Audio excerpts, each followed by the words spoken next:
যে কাউকে বশ করতে পারবেন সূরা কাউসার দিয়ে। প্রিয় ভাই, ভিডিওটি শেষ পর্যন্ত দেখবেন। অনেকেই আছে বলে যে সূরা দিয়ে, দোয়া দিয়ে বা অন্য কিছু দ্বারা কাউকে বশ করা, এটি ইসলামে অবৈধ। এরূপ করা যাবে না। কাউকে বশ করা, জাদু করা, এইগুলি হলো ইসলামে হারাম, শিরিকযুক্ত কাজ। তো কিভাবে আপনি কাউকে বাধ্য করবেন বা আপনার সাথে সম্পর্ক আবার জোড়া লাগবে, যে কেউ আপনার বাধ্য হবে, দ্রুত ফলাফল পাবেন, আমি একটি আমলের কথা বলবো।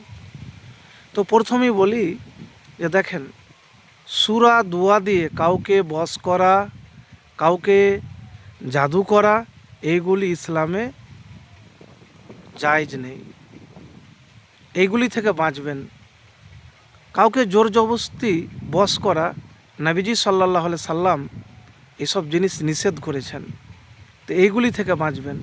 এবারে কিভাবে পাবেন সেই আমলের কথা বলবো। হয়তো কেউ আপনার ছেলে বা মেয়ে কথা শুনতে চায় না, বা স্ত্রী কথা শুনতে চায় না, বা কাউকে হয়তো চাচ্ছেন আপনি তাহাজ্জুদ নামাজ পড়েন। তাহাজ্জুদ নামাজের পরে হাত উঠিয়ে দোয়া করুন। কি করবেন? হাত উঠিয়ে দোয়া করবেন। দোয়াতে আপনি চাইবেন, যদি নেক হয়, সঠিক হয়, তাহলে পাবেন। প্রিয় ভাই, এবারে আপনি বলবেন এটা তো আমি জানি, কিন্তু তাহাজ্জুদ নামাজ এটা যেমন তেমন নামাজ নয়।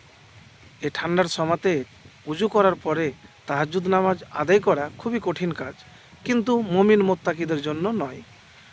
তো কোনো কিছু আপনি চাইছেন, বা আপনার ছেলে মেয়ে ধরেন আপনার কথা শুনে না, বা স্ত্রী কথা শুনে না, কী করবেন? কাকে বলবেন? আপনি কষ্টের, দুঃখের কথাগুলি মুনাজাতে দোয়ার মাধ্যমে আল্লাহ সুবহানাহু ওয়া তাআলাকে বলেন। বা হয়তো এমন কোনো কিছু আপনি চাইছেন যে আপনার বাধ্য হয় না, তো সেই দোয়াগুলিও আপনি কথাগুলি দোয়ার মধ্যে বলবেন। তো প্রিয় ভাই, আমি এতটুকুন আপনাকে বলবো যে এই আমল একবার করে দেখুন, ইনশাআল্লাহ ফলাফল পাবেন। আরেকটি কথা আপনাকে বলবো যে যখন চাইবেন না, তখন হতাশ বা নিরাশ হবেন না। হতাশ বা নিরাশ হবেন না। আল্লাহ সুবহানাহু ওয়া তাআলার ওপর পূর্ণ ভরসা রেখে, বিশ্বাস রেখে আপনি দোয়া করুন, ইনশাআল্লাহ ফলাফল পাবেন। আর দোয়া তখনই কবুল হবে যখন আপনি কি করবেন?